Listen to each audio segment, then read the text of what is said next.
Episode में आपका स्वागत है। और आज की एक खास मुलाकात में हम आपको एक ऐसे होनहार व्यक्तित्व से मिलवाने वाले हैं जिन्होंने देश ही नहीं बल्कि दुनिया में भी अपना नाम रोशन किया। जी हाँ, आज की खास मुलाकात में हम आपकी मुलाकात करवाने वाले हैं डॉक्टर विकास शुक्ला से।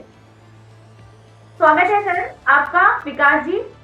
नमस्कार, थैंक सर यू आप सो मच। बहुत सारी बातें हमने सुनी जानी, बहुत सारी डिग्रियां आपने की, पीएचडी की उपाधि प्राप्त की, बहुत सारे देशों का भ्रमण किया, एम्स में आप अभी अभी ज्वाइन किए हैं। तो बहुत लंबी यात्रा रही, लेकिन एक बड़ी बात यहाँ पर है कि एक मध्यम वर्गीय परिवार में होने के बाद आपने सफर को तय किया। तो इस सफर की शुरुआत कैसे हुई? शुरुआत मेरी अपनी शुरुआती जो एजुकेशन थी वो मैंने हमीरपुर बुंदेलखंड एरिया से करी, जिसमें से जी। मैंने अपना 12th क्लास तक हमीरपुर से किया। इसके बाद हम्म। ग्रेजुएशन कुचेचा जो हमीरपुर के पास ही पड़ता है वहाँ से किया। इसके हम्म। बाद मैंने गेट आईआईटी से जो गेट एग्ज़ाम होता है वो क्वालिफ़ाई किया। साथ में और भी यूनिवर्सिटी और इंटरनेशनल यूनिवर्सिटीज़ के एग्ज़ाम क्वालिफ़ाई किए, लेकिन लास्ट में मैंने यूनिवर्सिटी ऑफ दिल्ली से मैंने अपना हम्म। पीएचडी डिग्री किया। जी। और उसके बाद मुझे यंग रिसर्चर साइंटिस्ट अवार्ड मिला हम्म। और best presentation award PGI Chandigarh से मिला। देन इसके बाद मेरा पीएचडी के प्री पीएचडी सबमिशन के बाद ही मेरा आईसीएमआर में साइंटिस्ट में सिलेक्शन हुआ और अभी जी। मैं एम्स में कार्यरत हूँ। और हम्म। अभी एम्स में करते करते मेरा सिलेक्शन जापान के यमागुची यूनिवर्सिटी में एज एन असिस्टेंट प्रोफेसर हुआ है। तो जी। अगले वीक और अगले महीने मैं वहाँ पे ज्वाइन करूँगा। उसके लिए बहुत बहुत शुभकामनाएं। सबसे पहले तो टीएनआई 24 की तरफ से आपको। यहाँ पर कहते हैं ना, हमेशा कहावत है कि होनहार बलवान के होत चीखने पात। तो ये जो गुणवान व्यक्ति ये होते हैं या इस तरह के व्यक्तित्व होते हैं, वो बचपन से ही कुछ इस तरह के होते हैं। तो आप शायद अपने घर परिवार में सबसे अलग होंगे, ऐसा हमारा नहीं, मानना है। तो क्या ये नहीं, नहीं, बात? बचपन बचपन से तो मैं ऐसा कुछ होनहार नहीं था। जी। जो भी हुआ है अभी हुआ है और थोड़ा-सा मेहनत मुझे करनी पड़ी क्योंकि बचपन से मैं इतना ज़्यादा होशियार था नहीं। जी। तो जी। मुझे मेहनत कुछ ज़्यादा करनी पड़ी और जी। क्योंकि मैं इधर हिंदी मीडियम से आता था, हिंदी मीडियम से मैं पढ़ाई करी। तो मेरा हम्म। शुरुआती शिक्षा जो हुई थी वो सब हिंदी मीडियम से हुई थी। इसके बाद मुझे इंग्लिश में कन्वर्ट करने में काफ़ी थोड़ी बहुत प्रॉब्लम हुई, लेकिन आखिरी में ये एक टेम्परेरी प्रॉब्लम थी जो मुझे हुई। आखिरी में अभी जो मेरी प्रॉब्लम है ऐसा कुछ भी नहीं है और मैं अब सारी चीज़ कर सकता हूँ। जी, विकास जी, तो आपने मतलब बहुत खास बात कही। जो आपको देख रहे होंगे इस वक्त, हिंदी मीडियम वाले बच्चों में एक इंफिनिटी कॉम्प्लेक्स आ जाता है कि नहीं, हम बहुत अच्छी अंग्रेजी नहीं जानते। हालांकि कोई वैल्यू नहीं है इसकी, लेकिन फिर भी आ जाता है। हिंदी माध्यम कहीं ना कहीं एक रुकावट पैदा कर देता है जब आपको पूरे विश्व में अगर काम करना है। तो ये समस्या आपने फेस, लेकिन फिर भी आप यहाँ पर लोगों के लिए एक मोटिवेशन है, एक हाँ, बड़ा मोटिवेशन। तो आपको ये एक कितना सोचने मेहनत करनी पड़ी? बिल्कुल, ये एक सोचने वाली बात है कि हिंदी मीडियम वालों को ऐसी प्रॉब्लम होती है, बट ऐसा जी। कभी कहीं नहीं है। बल्कि जी। हिंदी मीडियम वालों के लिए एक प्लस पॉइंट है कि अगर जी। आप हिंदी मीडियम से अगर पढ़े होते हैं तो आपको हिंदी भी आती है और हुँ। इंग्लिश भी आती है। जबकि जी इंग्लिश हाँ। मीडियम वालों के साथ ऐसा नहीं है। आप उनसे हुँ। हिंदी वाली चीज़ें पूछेंगे तो शायद उनको ना आए, बट हिंदी मीडियम वालों को सारी लैंग्वेज आती है और आप लैंग्वेज सीखना अपने आप में एक अच्छी बात है। आपको जी। हिंदी लैंग्वेज भी आती है, आपको इंग्लिश लैंग्वेज भी आती है और जितनी लैंग्वेज आप सीखना चाहते हो उतना आपके लिए बेटर होती है। जी, बिल्कुल। और सबसे महत्वपूर्ण बात है कि कभी भी लैंग्वेज केवल एक माध्यम है, मूल है ज्ञान, नॉलेज।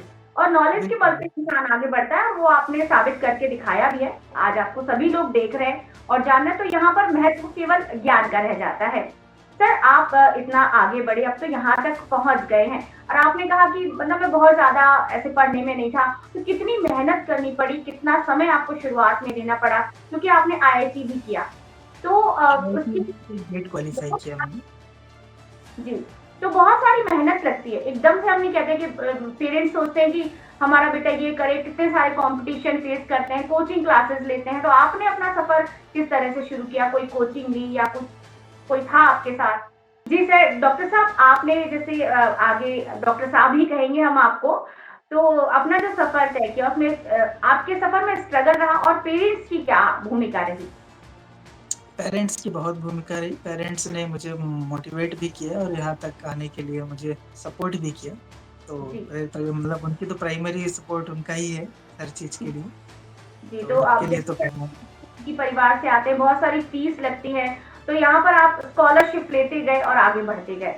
तो कोई खास व्यक्ति जिसका आप नाम लेना चाहेंगे, जिसने आपको यहाँ तक पहुँचाया? खास व्यक्ति के लिए मेरे माता-पिता दोनों लोग ही हैं, जी। जिनकी वजह से मैं आज जो भी हूँ, उनकी वजह से हुँ, ही हूँ। जी। तो सर बहुत बड़ी बात है एम्स जैसे संस्थान में काम करना, यहाँ तक पहुँचना और अब तो आप जापान जाने की बात कर रहे हैं। तो आपको कैसा लग रहा है इस सफ़र पे आगे बढ़ने और आगे जाने में? क्या परिवार के साथ बिल्कुल। जाएँगे या आप फिर क्या वहीं सेटल हो जाएँगे या फिर लौट के आएँगे?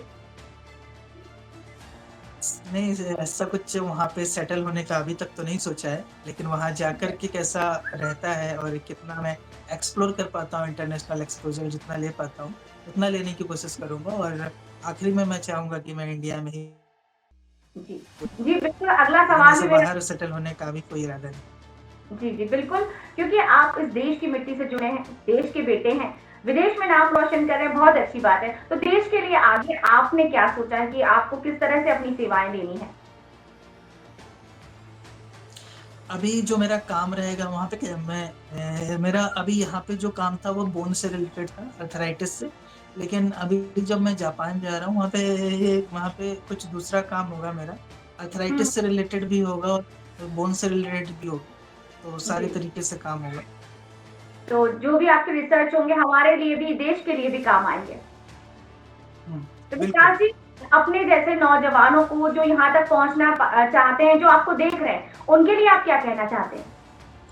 उनके लिए मैं बस यही कहना चाहूँगा कि आपका एक लक्ष्य निर्धारित होना चाहिए कि आपको क्या करना है। तो अगर जी, एक बार आपका लक्ष्य निर्धारित हो गया, उसके बाद आप हर चीज़ कर सकते हो। लेकिन अगर जी, आपका लक्ष्य निर्धारित नहीं है, तो आप अलग-अलग तरीके से मेहनत करोगे, बट वहाँ तक नहीं पहुँच पाओगे जहाँ तक आपको पहुँचना है। जी। डॉक्टर विकास आप हमारे साथ जुड़े, आपके हुनर के बारे में आज पूरे देश ने जाना समझा और सबको ये आत्मविश्वास हो गया कि कोई भी अगर लक्ष्य निर्धारित कर ले तो वो आगे बढ़ेगा। डॉक्टर विकास आप हमारे साथ जुड़े उसके लिए बहुत-बहुत धन्यवाद। Thank you. तो इस तरह से डॉक्टर विकास से हमने आपकी मुलाकात करवाई, जो कि आज सभी के लिए संबल बने हुए एक छोटी-सी जगह, एक छोटे से जनपद से विदेश तक का सफर उन्होंने तय किया, जो बहुत सारे युवाओं के लिए मोटिवेशन भी साबित हुए। और नए लोगों से मुलाकात करने के लिए, खास शख्सियतों से मुलाकात करने के लिए बस आपको देखना है TNI 24। अभी वक्त है विदा लेने का। नमस्कार।